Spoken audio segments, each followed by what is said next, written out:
Aujourd'hui, chers amis, on discute d'un livre d'une très grande importance. Un livre écrit par l'un des puits d'érudition les plus creux du Québec. J'ai nommé François Lambert. Dragon millionnaire sachant cuisiner pour une famille entière avec seulement 75 $ par semaine, dans la mesure bien entendu où on fait pousser ses poules soi-même, François nous livre son dernier opus où il nous explique son opinion non censurée sur 30 enjeux d'actualité québécoise. Le propos de notre dragon dans son livre, c'est pas seulement son opinion, parce que tout le monde va se dire mais on s'en fout de son opinion. Non, c'est son opinion non censurée. Censuré?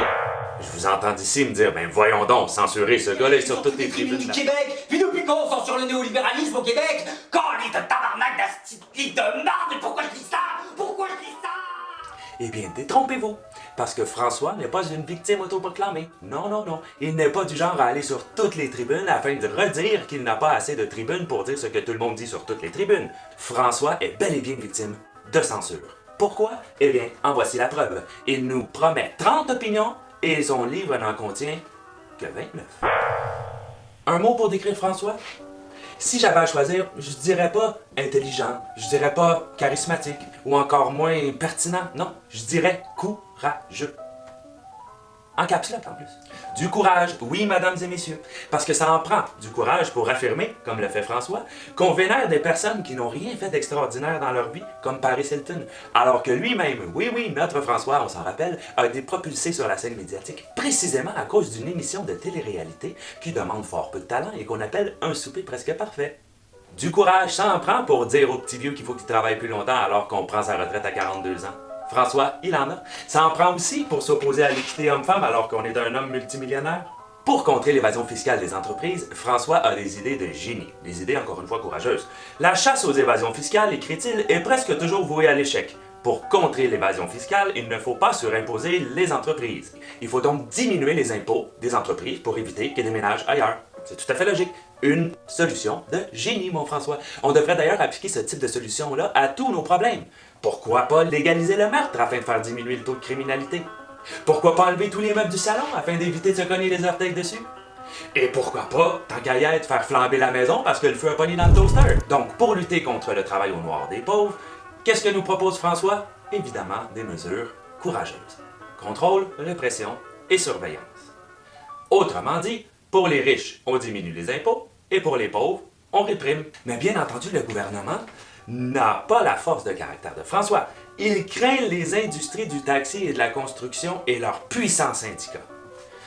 Pourtant, si on luttait contre ces abus scandaleux, si notre gouvernement avait le courage de lutter contre les pauvres qui travaillent au noir, eh bien, François soutient que vous aussi, pauvres payeurs de taxes, pourriez avoir votre gros bateau comme votre plombier.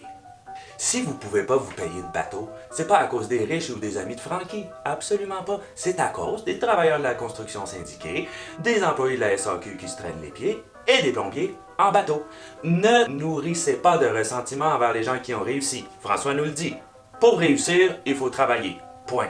Autrement dit, les moyens doivent s'en prendre aux petits, les petits doivent s'en prendre aux moyens, puis pendant ce temps-là, les gros ont le buffet à volonté. Contre les BS, François démontre encore une fois la même originalité et le même courage. Qu'est-ce qu'il faut faire? Ces gens-là profitent du système, dit-il, et on ne veut pas de ça dans notre société. Ce qu'il faut pour s'en débarrasser? Contrôle, répression, surveillance, comme d'habitude. Il veut littéralement le retour des boubous macoutes. Efficace? Pas du tout. Les boubous macoutes, ça marchait pas. Intelligent? Absolument pas. Sensible? Encore moins. Par contre, courageux.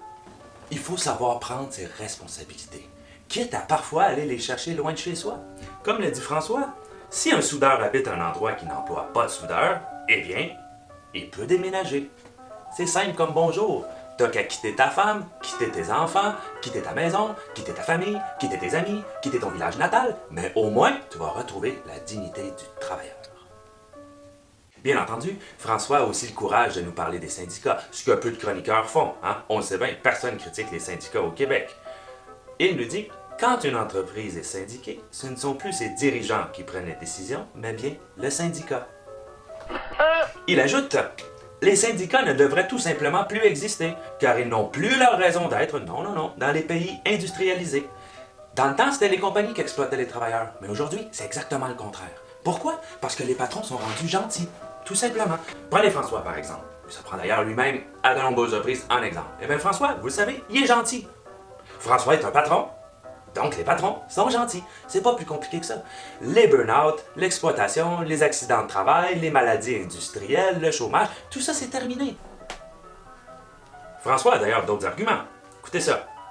Puisque nous sommes en période de plein emploi, personne ne peut plus exploiter leurs employés. Encore une idée de génie, François. On aura juste à reconstruire le mouvement syndical quand le chômage va être de retour.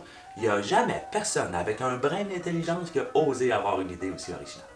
On serait peut-être tenté de penser qu'un gars comme François, qui adore s'entraîner, qui adore les voitures sport, qui s'en prend au BS ou au féministe, soit trempé de virilité, dur comme le roc de son ancienne blonde Marie-Chantal Toupin.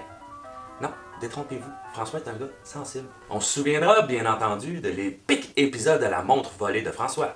À l'époque, il avait dit « Ça manque de sérieux, cette enquête-là. Ils ont l'air de se dire que parce que j'ai beaucoup d'argent, c'est pas grave que les assurances vont payer. » Écoutez, il ne s'agit pas d'une petite montre d'employé de la SAQ toujours en retard, là. Il s'agit d'une montre à 60 000 $. Quel mépris envers les riches, encore une fois. Pauvre François, pathétique. Mais François n'est pas au bout de ses peines. Écoutez ce qu'il nous dit. J'effectue des rénovations dans mon chalet et ma maison depuis 7 ou 8 ans. Et c'est une bataille de tous les instants pour réussir à payer mes taxes. Une bataille de tous les instants, François. Ho Chi Minh, Che Guevara sont avec toi, François. La Palestine, le Vietnam au complet va se battre pour toi pis tes taxes. François, c'est pas grave parce que c'est un habitué de la guerre. Il sait c'est quoi. D'ailleurs, il l'a dit lui-même, hein, il voudrait produire du chanvre. Mais il est découragé par l'énormité de la paperasse administrative à remplir. Ça fait 2 ans que les documents attendent sur mon bureau, tant la tâche est pénible. Pénible, François. Mais j'ai peut-être une idée pour toi. Tu pourrais engager le soudeur qui vit pas dans la bonne région, tu l'amènes chez vous, tu lui fais faire ta paperasse, il peut même s'occuper de tes poules en même temps, puis toi tu le payes au salaire minimum. Pas cher payé ça pour mener une guerre, hein? Et puis ton travailleur, encore une fois, il retrouve sa dignité. Bref, si François dérange, c'est pas parce qu'il a des idées nouvelles, c'est pas parce qu'il a une belle plume, puis encore moins parce qu'il a du charisme. S'il dérange, c'est parce qu'il dit tout haut ce que ceux qui ne pensent pas disent tout bas. Parce qu'avec son teint bronzé, ses bijoux de luxe, son corps de sportif, son petit look fashion, ses bouteilles de vin hors de prix, eh bien François incarne à la fois la vieille morale bourgeoise des parvenus fatigants et l'avenir du Québec s'il poursuit dans sa course effrénée vers le vide, la destruction et la stupidité. Vous en connaissez beaucoup, vous, des personnalités qui incarnent tout ça à la fois? Telle est la part de François, Francky, pour les intimes. Voilà sa valeur, qui est aussi la nôtre. Mac, ça y est, j'ai trouvé son chapitre, il en a fait un statut Facebook.